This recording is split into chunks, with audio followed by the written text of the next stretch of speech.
extend that type of answer to the rest of you in asking, like, what specific roles do you see being a part of your own administration or your cabinets in order to assure some of the aspirations that you're articulating? And so I'll start.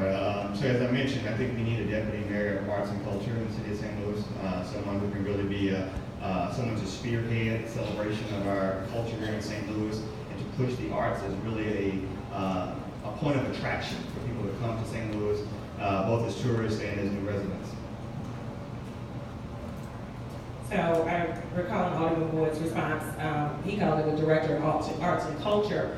And what that role would do would be, one, elevate the creative scene in St. Louis and elevate the creative profile in St. Louis as a city known for arts and culture. Number two, using the creative space of St. Louis to provide additional revenues for the city. And so the economic impact of the arts and culture community can be huge, and it's widely underutilized here. So what does that look like in terms of revenue? Bringing more festivals, creating more events, creating amenities and services around the arts culture so that people come to St. Louis and have those experiences. And Alderman Boyd is the candidate that's saying that St. Louis needs to be a destination place, and in order to do that, the arts and culture community have to be a signature part of making St. Louis a rebranded city, not for crime and blight, but for opportunity, experience, and culture. And so when you talk about how's the city going to take care of budget shortfalls and things like that, a director of culture and arts would be responsible for making sure that the $800+ million of economic development that happens in other cities because of festivals, art parades, different galleries being opened that drive tourism, that when those tourists or even visitors of the city come to those art events, that we understand and capture how that's extended to the restaurants that they go to the transportation that they use, to the additional monies that are spurred because of the arts. And so the importance of that position not only is to expand the existence of art, but it's also a revenue stream for the city that's not being utilized right now. I think one of the things that as St. Louisans we don't do very well, did I jump on, you know what I mean? I'm sorry. One of the things that I think we don't do very, very well is market ourselves.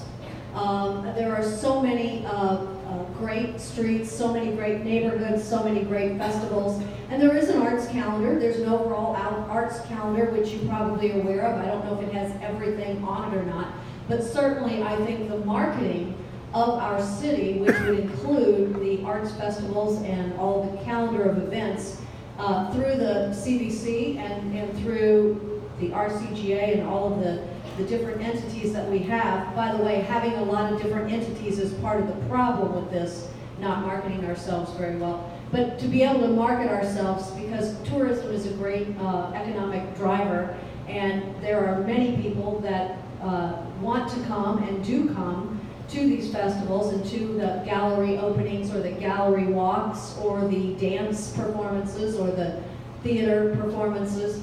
But better marketing, overall marketing on behalf of the whole city, I think would enhance that. You know, St. Louis, we tend to undervalue ourselves over and over and over and over again. You know, we always show up at the table like the kid who stole the cookie from the cookie jar with our head down and hat in our hand. But we have a lot to offer. I mean, we're a city with rich culture and a rich diversity and a rich art community, but we have to embrace that. And we have to package it and hold it out as an asset, because currently we don't do that. That's why we're losing ground to cities like Kansas City. And people go downtown Kansas City and say, wow, you should have saw it. You should have been down there in the Light District, right? Because they've done a better job of embracing their artist community and making it part of what they do every day. But to do that, you need to have someone at the table. So when I become the mayor of the city of St. Louis, I'm going to have an art director and an art liaison at the table as part of one of my cabinet positions. That's at the table when we're making decisions. That's at the table when we're talking to developers. That's at the table when we're planning our street grids. That's at the table when we're looking at what we're going to do with federal funding that's coming to the city. And when we do that, we will see more revenue flowing toward the artist community, but better than that, what the artist community will do with it will stabilize our city and make St. Louis a stronger, better city. I'm sorry, Reverend Rice, we really need to move on, so maybe we can go back on this with other questions. We get this thing moving. So we're going into